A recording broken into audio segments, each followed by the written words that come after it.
नमस्कार दोस्तों, मेरा नाम परमजीत और आपका इस चैनल पे स्वागत करता हूँ। आज आपके लिए इस वीडियो में एक और किताब का रिव्यू लेकर मैं पेश हुआ हूँ। तो किताब का नाम है बड़की, लेखक हैं कर्ण निम्बारक। तो बड़की के लेखक है कर्ण निम्बारक और प्रकाशन किया है राजमंगल प्रकाशन ने। किताब के टोटल पन्ने हैं 231 और किताब का प्राइस है 269। ये पेपरवेक प्राइस है। अगर लेखक की बात करें तो लेखक को हिंदी के साथ मारवाड़ी, अंग्रेजी, मराठी, गुजराती भाषाओं का ज्ञान है। इसके साथ ही वह अब तक कुछ समाचार पत्रों, ऑनलाइन समाचार साइट अगेप, भारत.com, द फेस ऑफ इंडिया आदि के लिए कविताएं, लेख, समीक्षाएं लिख चुके हैं और वर्तमान में वह नेटफ्लिक्स, अमेजॉन जैसे मंच के लिए मुख्य हिंदी अनुवादक के रूप में कार्यरत हैं।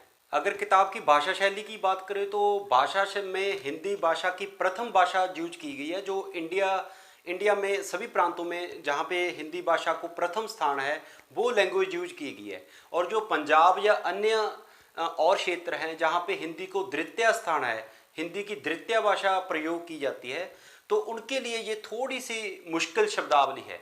तो जैसे मैं आपको बता देता हूँ कि जैसे कुछ स्थानों पे लेखक ने रात की जगह निशा यूज किया है, जो कि उसका पर्यायवाची है। और इसके साथ ही जैसे वायु को पवन शब्द यूज किया है।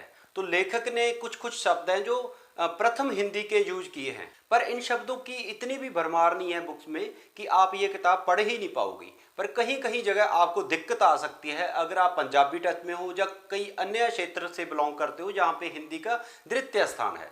बात करते हैं इस किताब की कहानी की। तो कहानी है 1970 की, जब ग्राम में लड़कियों को एजुकेशन नहीं दी जाती थी। तो बहुत ही बुरा माना जाता था जब लड़की कोई 10वीं या उससे आगे पढ़ना चाहती थी। तो लड़की के लिए शहर में जाकर पढ़ना तो उससे भी बहुत बड़ी बात हो जाती थी। कहानी की मुख्य पात्र है बड़की। बड़की के नाम पे ही ये किताब का नाम है। तो बड़की ऐसी लड़की है कि वो बचपन से ही सपने देखती है, बड़े सपने देखती है और अपनी मेहनत से उनको पूरा भी करना चाहती है। तो उनको साथ मिलता है इस कहानी में मास्टर जी का, जो उनके गुरु होते हैं, उनको टीच करवाते हैं, उनको पढ़ाते हैं। तो उनकी शिष्य है बड़की। बड़की पूरे मंडल में प्रथम आती है और आगे की पढ़ाई शहर में करना चाहती है।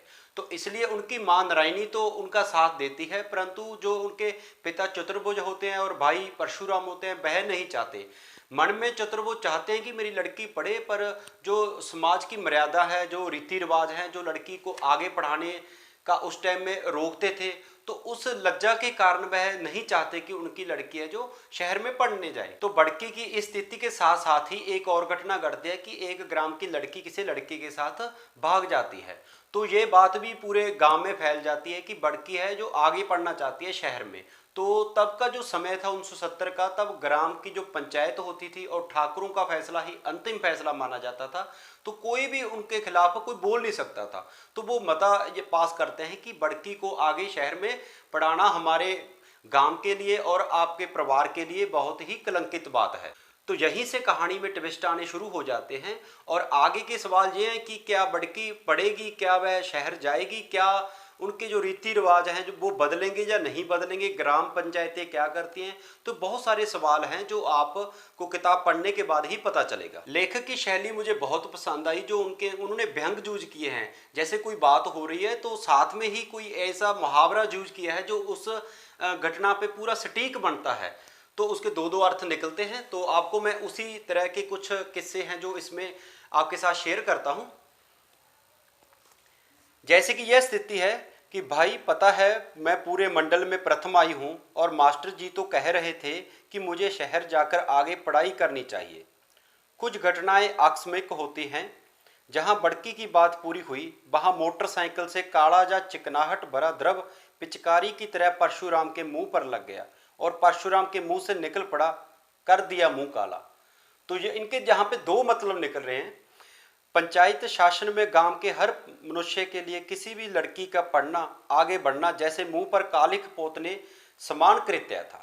इसी तरह एक और स्थिति है जब नारायणी अपनी बेटी बड़की की पढ़ाई के लिए अपने पति चतुर्भुज से बात करती है। तो वहां पे भी एक छोटा सा व्यंग है, तो मैं आपके साथ शेयर करता हूँ।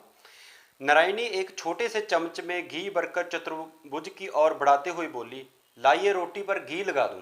सोच ही नहीं सकते कि चतुर्भुज कब क्या प्रतिक्रिया दे देगा। नहीं, मुझे घी मक्खन नहीं पचता। इसी तरह एक और स्थिति है कि जब गांव की औरतें बड़की के शहर जाने की जो बात पूरे गांव में फैल जाती है, तब वह बातें कर रही होती हैं, तो कुछ सहमत होते हैं, कुछ असहमत होती हैं। तो वहीं पे एक स्थिति बनती है ऐसी, तुम सब जनी शहर जाने की इतनी प्रशंसक क्यों हो। इससे पहले कि कोई इसका उत्तर देती, तभी ईश्वर, जो कि इन्हीं के हाथ में कांच की एक खाली बोतल लिए आ रहा था, आकर वह बोतल भारी भरकम महिला की ओर बढ़ाते हुए ऊंची वाणी में बोला, ये लो दीदी, आपने आग लगाने के लिए जो तेल मंगवाया था वह नहीं मिला। तो यहाँ पे भी व्यंग छुपा हुआ है पूरा। तो आप जब ये किताब पढ़ोगे कहानी के साथ, बहुत ही ये रोचकता लगता है, आपको पूरा आनंद आता है इसके पढ़ के। तो ऐसे व्यंगों से लबरेज है ये पूरी किताब, तो आपको बहुत ही आनंद आएगा पढ़ने में, आपको इंटरेस्टिंग लगेगी।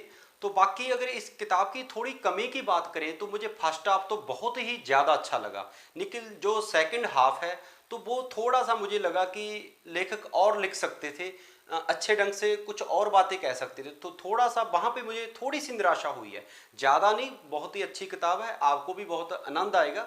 बट मुझे लगा कि थोड़ा सा जो सेकंड हाफ है तो वो थोड़ा सा कहीं ना कहीं कोई कमी रह गई है।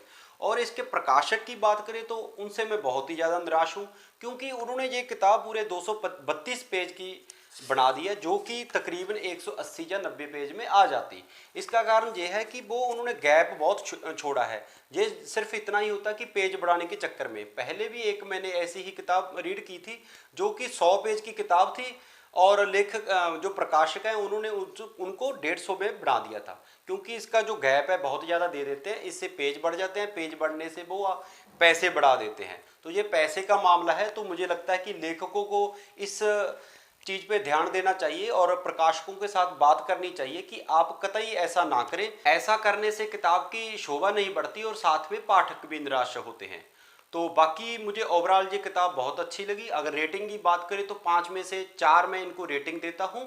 तो आप भी ये किताब पढ़ें और फीडबैक दें, आपको वीडियो कैसी लगी। मिलते हैं जल्दी ही किसी और किताब के साथ, तब तक के लिए ज़िंदगी जिंदाबाद।